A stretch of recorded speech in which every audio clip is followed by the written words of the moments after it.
गारांचा मारा चालू होता. पाऊस वेड्यासारखा कोसळत होता. झाडे पावसाच्या माऱ्याने वाकली होती. मोठमोठे वृक्ष उन्मळून पडले होते. बेभान वारा सुटला होता. त्याचा आवाज मनाला हुरहुर आणि भीती निर्माण करत होता. मी कंपनीच्या कामासाठी पुण्याला गेलो होतो. काम उरकून परतच येत होतो. वाटेतच मला पावसाने गाठलं. अचानक गाड्या थांबल्या, कारण पुढे दरड कोसळली होती. आता गाडी पुढे जाणे शक्यच नाही. आम्ही पुरुष लोक खाली उतरलो. लघवीसाठी म्हणून मी थोडा पुढे गेलो. सर्वत्र काळोखच काळोख.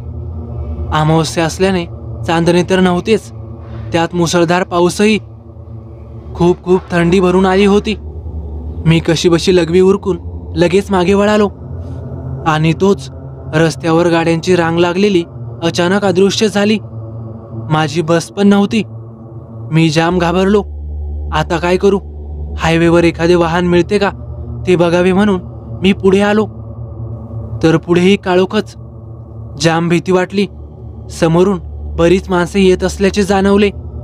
मला थोडासा आधार वाटला. तो माणसांचा तांडाच होता. सगळ्यांनी सफेद कपडे घातलेले होते. त्याच्या भोवती प्रकाशाचे वलय होते. ते तोंडाने हुंदके देत चालले होते. ते जसे जवळ यायला लागले तसा माझा भीतीने थरकाप झाला. जणू ते मयत घेऊन स्मशानात चालले होते. मी पटकन एका झाडामागे लपलो. हा काहीतरी वेगळाच प्रकार दिसतोय. मला माहित आहे, अशा लोकांच्या वाटेत आडवे जायचे नसते. प्रेतयात्रा चालली तरी लोक थांबतात, मध्ये येत नाहीत. मी झाडामागून लपून बघत होतो. त्या लोकांचे चेहरेच दिसत नव्हते. त्यांचे पाय जणू अधांतरी होते. पण जोराची हवा आणि सोसाट्याचा वारा आला.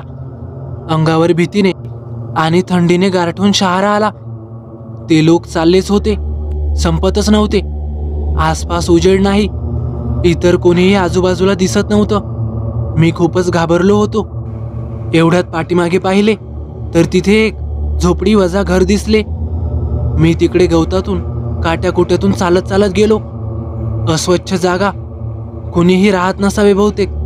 खुंटीला एक कंदील लटकत होता. खाली खूप पालापाचोळा होता आणि एक उग्रदर्प माझ्या नाकात शिरला. कुणीही इथे राहत नसावे याची साक्ष तेथील अस्वच्छता देतच होती. अचानक जमिनीवर काहीतरी हालचाल जाणवली. पाहतो तर एक रक्ताळलेला मानवी हात, आणि तो पुढे पुढे येत होता. मी झोपडीच्या बाहेर जायला लागलो तर रस्ताच बंद, वाटच नाही. सगळीकडून विचित्र आवाज येत होते. मी शर्टमधून जानवे बाहेर काढले आणि गायत्री मंत्राचा जाप सुरू केला. माझ्या डोळ्यातून अश्रू वाहत होते.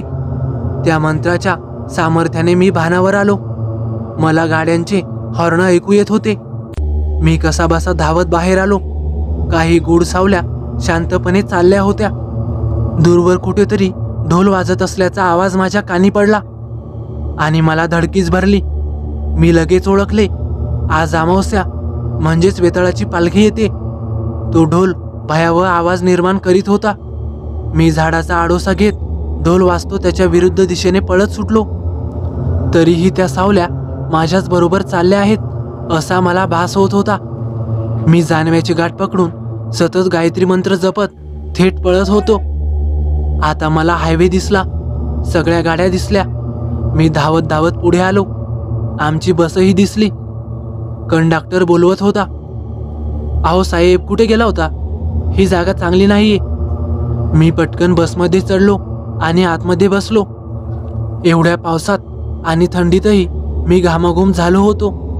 मी हळूच खिडकीतून बाहेर पाहिलं. सर्वत्र काळाकुट्ट अंधार पसरला होता. भीतीने काळीच धडधडत होतं.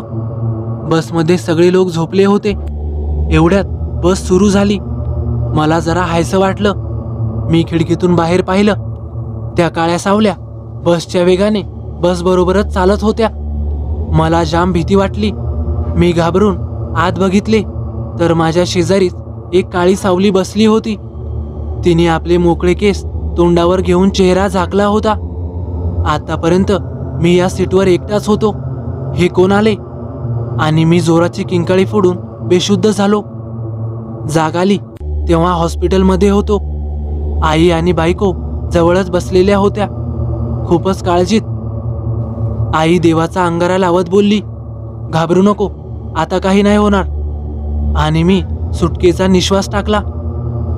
आणि अचानक माझं लक्ष समोरच्या पंख्यावर गेलं आणि तीच सावली पुन्हा दिसली. मी जोरात ओरडलो आणि मी इकडे तिकडे सैरावैरा पळत सुटलो. ती सावली माझी पाठ सोडत नव्हती. त्या रूममध्ये मी, माझी आई आणि बायको होती.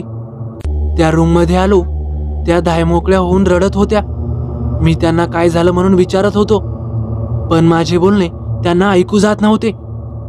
मी बेडकडे पाहिले तर माझ्या शरीरावर पांढरी शुभ्र चादर घातली होती व नाकात कापसाचे बोळे. मी ते जग सोडून आलो होतो. तर मित्रांनो, कशी वाटली तुम्हाला ही भयकथा? आवडल्यास नक्की लाईक करा, कमेंट करायला विसरू नका. आणि हो, आपल्या चॅनलला आतापर्यंत सबस्क्राईब केलं नसेल तर नक्की सबस्क्राईब करा. तर चला भेटूया पुढच्या व्हिडिओत. धन्यवाद.